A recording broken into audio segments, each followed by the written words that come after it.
Welcome to week one of English 209, Non-Western Literature of the Americas. So, literature. Wow. Why do we do it? We do it to get a keener sense of ourselves, to get a keener sense of others. And here's another just broad point for our whole class, although this video is really just about this week, but remember. We do literature together. Much in the same way that films are watched by groups of people, and it's about the discussion that arises. Now, speaking of film, I am working hard to get us a lot of films because we don't get to have that joyful kind of communion in a classroom that I am used to overseeing. And I want to bring that kind of excitement. I want excitement in this class. I want you to always be engaged. For a lot of us, this is going to be brand new material. And this is non-Western literature of the Americas, and we will try to cover the literature of indigenous populations, up and down from both North America and South America and Central America. And this word indigenous, these are, the first people. And as Americans, especially me as a white American, we have a troubling background. We have a troubling background. So one of the ways that people are just surfacing, we don't want to all just wander around whipping ourselves on the back and, oh my gosh, I can't believe this happened. But we are acknowledging cultural genocide and the genocide of actual people.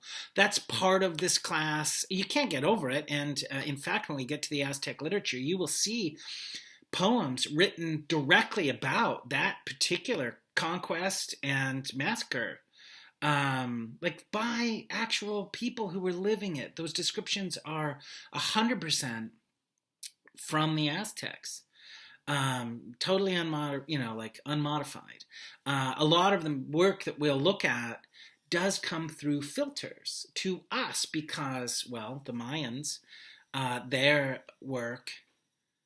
books were burned. And I hate spoilers, there's a lot of bad things that we're going to learn. But we do have some works of Mayan literature that we're going to look at. We have works of Aztec literature that we're going to look at. But then through it all, there is this static haze of conquest and annihilation and erasure. So that's why we're starting this week by looking at some films, and right now they're just short films. I am working on getting licensing to feature-length motion pictures that we can work. And then, of course, when I teach this class in person, I do show feature-length motion pictures because I get everybody in a room and I can pop in a DVD, and that seems fine. But because we're in our online modality, I need to get these licenses happening.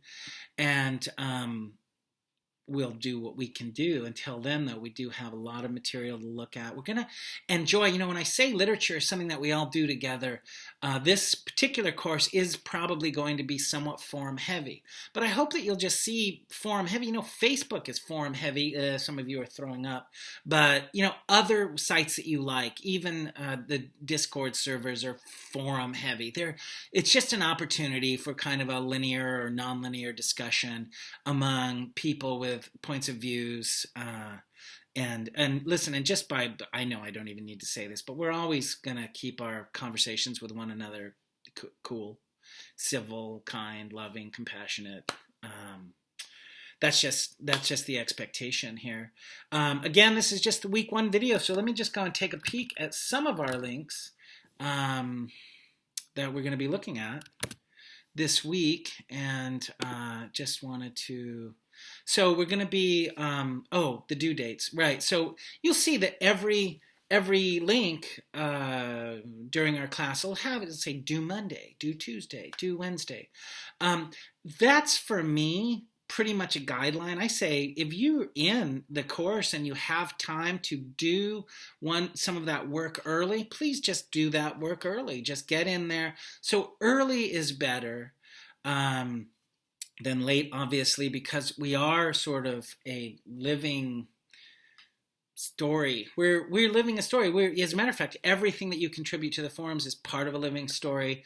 One of the features that you'll see of non-Western lit of the Americas is the blurring of the lines between living and story, and living and literature. So we're part of making making a story right now, and that's of course the story of us learning about non-Western lit of the Americas. So anyway, I guess I'm just saying all of that by way of saying let's make sure that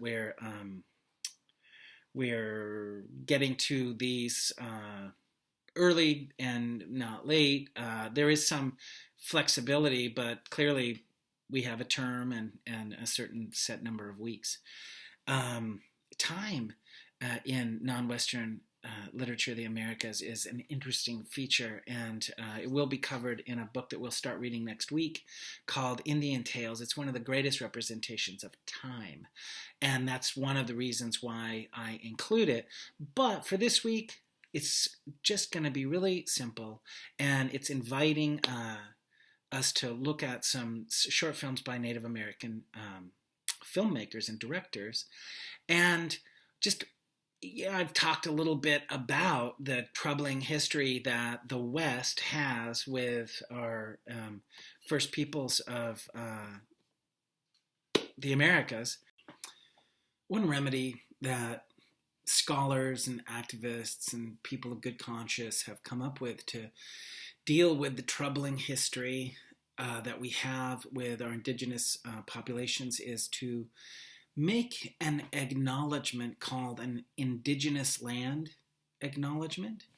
And I'm going to engage in that practice right now for us so that we can, well, you will be seeing it in later videos. So just to say, when we do this Indigenous Land Acknowledgement, we're acknowledging that there were people who lived here and they were forced off of this land. And in many cases, they were annihilated, exterminated.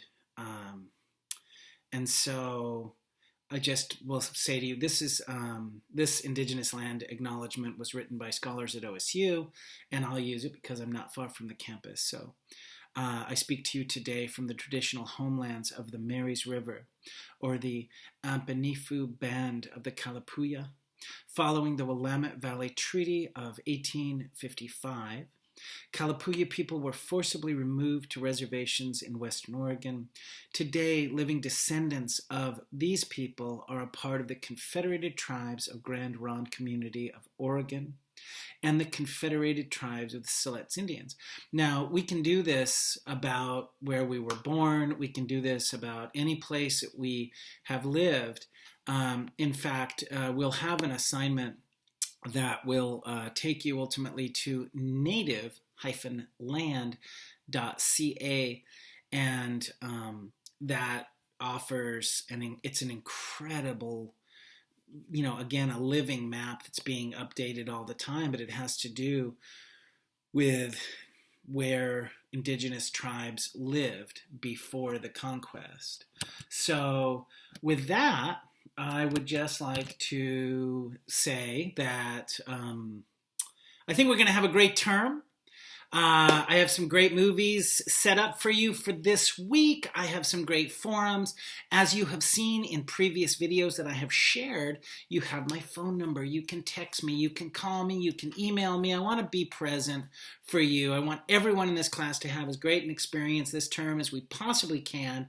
And I hope that we really, really enjoy the materials. So let's have a great week, and let's definitely interact before Friday. So if you're viewing this on Monday, expect a direct interaction with me. Let's just do this. And it would be great if you initiate that, although I will try to get in there. And it's obviously, I have, well over 100 students. So I don't know that I'm going to be able to be totally attentive to every single forum post. Just to say, full disclosure, and that's just the limitations of the 24 hours that we have in our day. But when you contact me directly, especially via text, I'm going to be right back at you. kindly, compassionately listening and happy. So looking forward to hearing from you in the forums, looking forward to seeing your assignments as they evolve. This week should be relatively low stakes before we get into any big stuff.